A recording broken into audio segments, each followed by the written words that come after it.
هاجروا في الله من بعد ما ظلموا لنبوئنهم في الدنيا حسنہ۔ آپ کو معلوم ہے کہ پچھلے رکوع میں تذکرہ چل رہا تھا کہ یہ لوگ قسم اٹھا کے کہتے ہیں کہ قیامت قائم نہیں ہوگی۔ اللہ نے فرمایا کہ ضرور قائم ہوگی، کیونکہ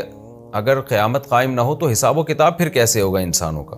لِيُبَيِّنَ لَهُمُ الَّذِي يَخْتَلِفُونَ فِيهِ، تاکہ اللہ بیان کر دے ان باتوں کو جن میں یہ لوگ اختلاف کر رہے ہیں۔ یہ پچھلے رکوع میں تھا، لیکن صحابہ کرام پر چونکہ مسلسل مصائب آ رہے تھے، مشرکین کی طرف سے ہٹ دھرمیاں تھیں، تو انہیں اس بات میں بھی تسلی کی ضرورت تھی کہ ایک تو مشرکین مکہ کے طعنے ہیں جن کا قرآن جا بجا جواب دے رہا ہے کہ آپ کے ہاتھ میں ان کی ہدایت نہیں ہے، اللہ چاہتا تو سب کو خود سے ہدایت دے دیتا۔ لیکن کچھ تکلیفیں وہ تھیں جو ان کو جسمانی طور پہ دی جا رہی تھیں۔ حضرت بلال حبشی رضی اللہ تعالیٰ عنہ کے سینے پہ پتھر رکھے جاتے تھے، خباب ابن ارت رضی اللہ تعالیٰ عنہ کو گرم انگاروں پہ لٹایا جاتا تھا۔ تو یہ مکہ میں وہ اذیتیں تھیں جو جسمانی اذیتیں تھیں۔ تو اب آگے جسمانی اذیتوں کے بارے میں اللہ نے تسلی دی ہے کہ جن لوگوں کو جسمانی اذیتیں دی جا رہی تھیں شدید، اور ان کو پھر ہجرت کے لیے حکم دیا گیا، تو یہ ایک بہت بڑی قربانی تھی ان کے لیے، اپنے وطن کو چھوڑ کے دوسری طرف ہجرت کرنا۔ اور یہاں ہجرت سے مراد ہے حبشہ کی ہجرت، کیونکہ یہ صورت مکہ میں نازل ہوئی اور اس وقت تک مدینہ میں ہجرت کا حکم نازل نہیں ہوا تھا، اور صحابہ نے ہجرت مدینہ کی طرف نہیں کی تھی۔ تو حبشہ میں، جن میں حضرت عبداللہ بن مسعود رضی اللہ تعالیٰ عنہ بھی تھے، نجاشی کی طرف ان کو بھیجا گیا، جعفر طیار رضی اللہ تعالیٰ عنہ بھی تھے جنہوں نے نجاشی کے دربار میں بڑی زبردست تقریر کی تھی، پھر سورہ مریم کی تلاوت کی جس سے نجاشی رو پڑا۔ تو انہیں حکم دیا گیا حبشہ کی طرف ہجرت کرنے کا، پھر بعد میں اللہ تعالیٰ نے مدینہ کی طرف ہجرت کا حکم دیا، کیونکہ مدینہ میں ایک مسلمانوں کی ایک مضبوط ریاست بن چکی تھی۔ تو ان صحابہ کے لیے بھی اللہ نے تسلی کی آیتیں نازل کی کہ جو حبشہ کی طرف،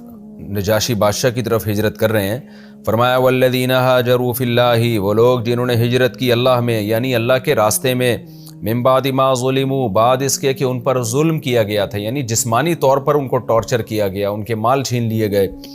تو اللہ ان کو تسلی دے رہے ہیں، کیونکہ وہ صحابہ تو حبشہ کی طرف گئے، وہ تو حبشہ بھی غیر مسلم ریاست تھی، ٹھیک ہے نجاشی نے عیسائی بادشاہ تھا، بہت اچھا سلوک کیا،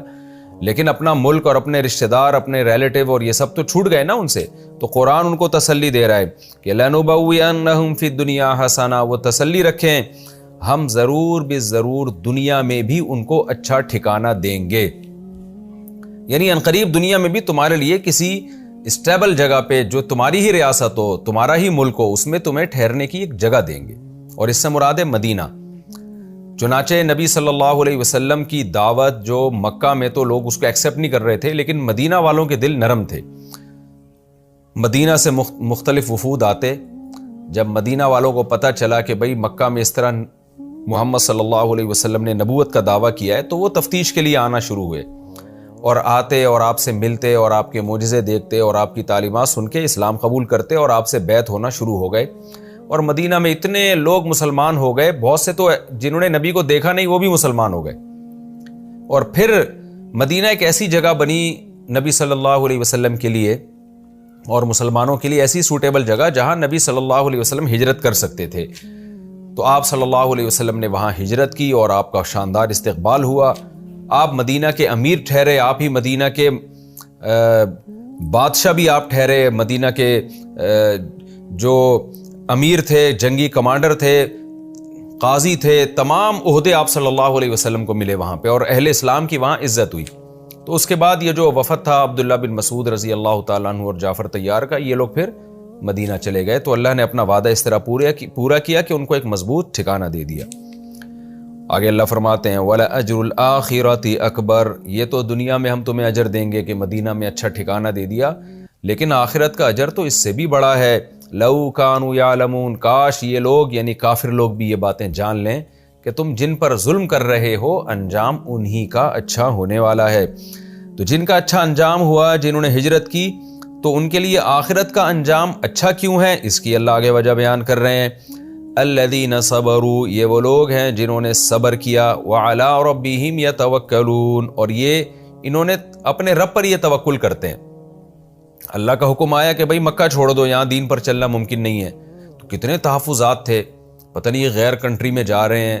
نجاشی عیسائی بادشاہ ہے، وہ نبی صلی اللہ علیہ وسلم کی نبوت کا سن کے اور ہی سیخ پانا ہو جائے، ہمیں قتل نہ کر دے،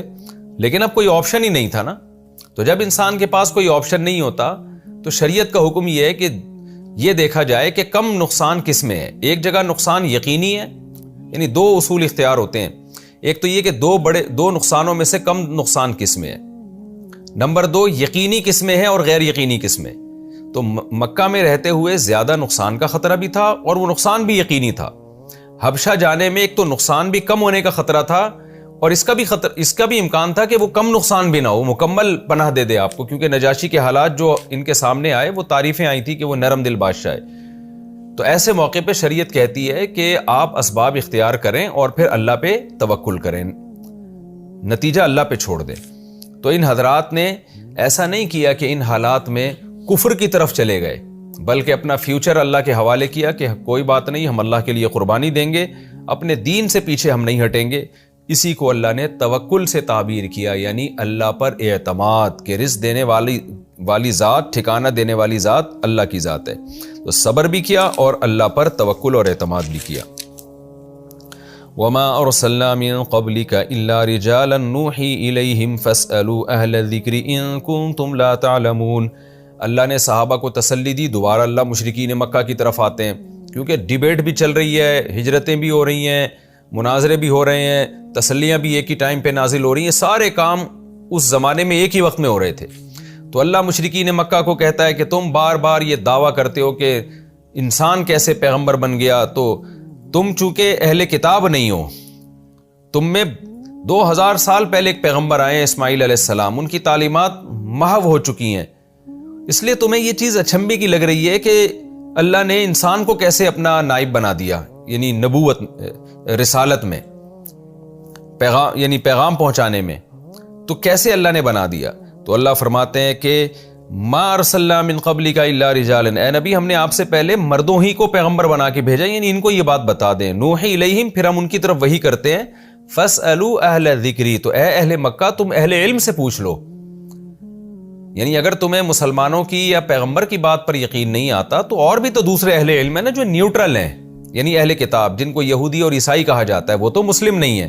لیکن ان کے پاس علم ہے، وہ نصیحت والے لوگ ہیں، ان کے پاس تورات ہے، وہ ہسٹری کا علم جانتے ہیں، ان سے جا کے پوچھو، ان کنتم لا تعلمون، اگر تمہارے پاس علم نہیں ہے۔ مشرکین مکہ کے پاس تو نالج ہی نہیں تھی، وہ تو جہالت کے اندھیروں میں ڈوبے ہوئے تھے، یہود و نصارہ تو پھر بھی بہت ساری نالج رکھتے تھے۔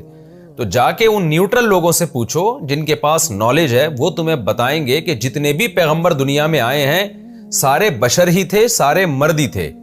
ایسا کچھ نہیں ہے کہ کوئی فرشتے کو اللہ نے پیغمبر بنا کے بھیج دیا ہو۔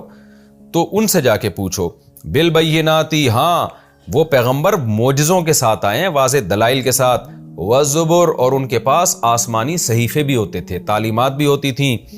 تو جیسے بہت سارے پیغمبر پہلے آئے ہیں تو تمہیں اہل کتاب یہود و نصارہ بتائیں گے کہ بھئی یہ پہلے آتے رہے، کوئی اچنبھے کی بات نہیں ہے۔ وَأَنزَلْنَا إِلَيْكَ الذِّكْرَ، تو اے نبی اسی طرح ہم نے بھی آپ پر اس نصیحت کو نازل کیا، یعنی قرآن کو نازل کیا، لِتُبَيِّنَ لِلنَّاسِ، اس لیے تاکہ آپ لوگوں کو ایکسپلین کریں، آپ لوگوں کو کھول کے بیان کر دیں، مَا نُزِّلَ إِلَيْهِمْ، کہ ان پر کیا نازل ہو رہا ہے، وَلَعَلَّهُمْ يَتَفَكَّرُونَ، اور تاکہ یہ لوگ غور و فکر کریں،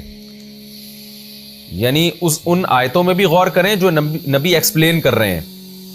اور انجام پہ بھی غور کریں کہ اگر ہم نے ان پر عمل نہیں کیا تو ہمارا انجام کیا ہوگا۔